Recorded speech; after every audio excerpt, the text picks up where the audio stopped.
This is the Note 9. This is the Note 9. And this is my new S21 Ultra. It's in a pretty small box.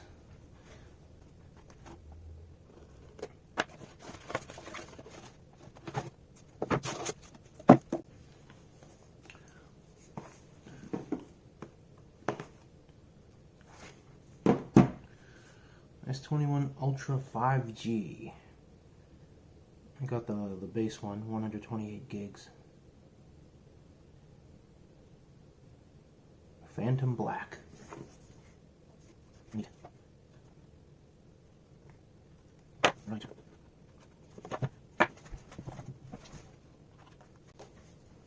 Whew.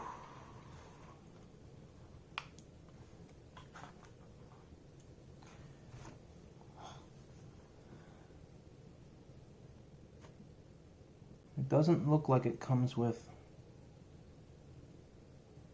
a cover on it. It has the film on the screen, the removable, around the edges, and on the back, and on the camera. I believe the S20 came with a pre-applied screen protector. And this one doesn't feel like it has one. That's cool. It's thick though.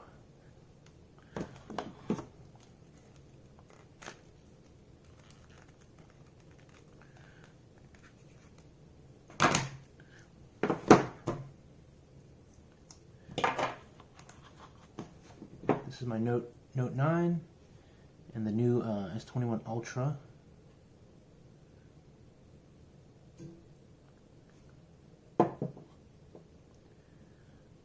Maybe a quarter of an inch, maybe an eighth of an inch taller than the Note 9, and the Note 9 is maybe an eighth or a 16th of an inch wider. So basically the same size. The Ultra is definitely thicker and heavier. What else comes with it? There's your SIM tool. You don't get a really. You don't get a power supply anymore. This is one from my old phone.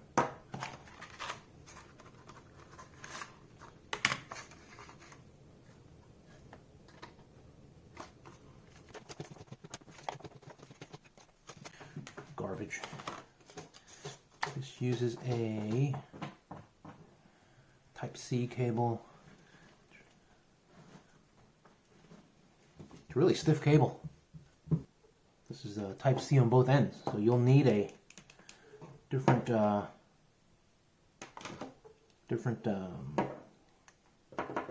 charger or use your own cable. Let's see.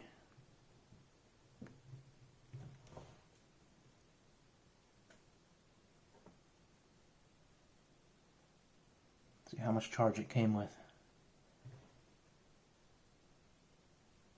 64%. I'm going to go ahead and turn it on. First time.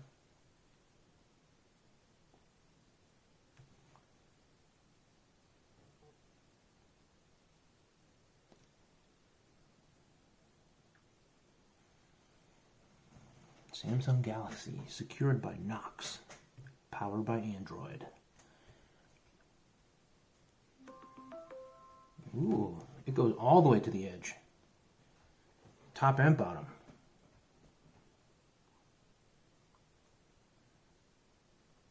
Wow. Okay. So the visible screen is bigger. Checking for updates. Getting my phone ready. Okay. Connecting to transfer my data. Check your old phone to start the transfer. Allow access to phone data. Allow. Whoa. Send your stuff to the new Galaxy. Yes. Here you can see that the visible screen on the S21 Ultra is much bigger than the Note 9. The length and width of these phones are pretty much identical. You can see the S21's 4 cameras, laser and flash, and the back is plastic compared to the glass-backed Note 9. The S21 Ultra is thicker than the old Note 9, especially where the camera is.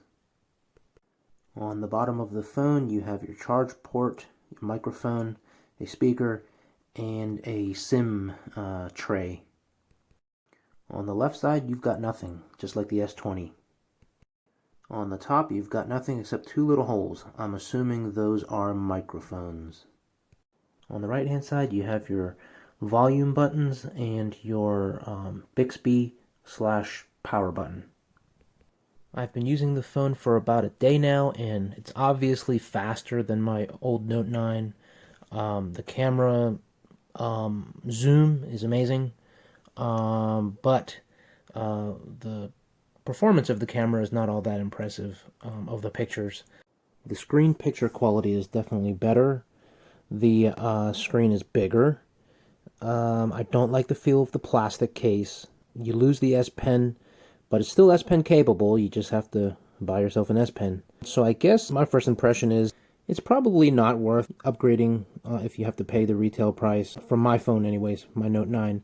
But with the trade-in deals going on, it's a nice upgrade to mess around with and to get you by for a couple more years before it becomes obsolete, and hopefully they come out with some kind of a software update so it can make use of those really nice cameras and the incredible zoom.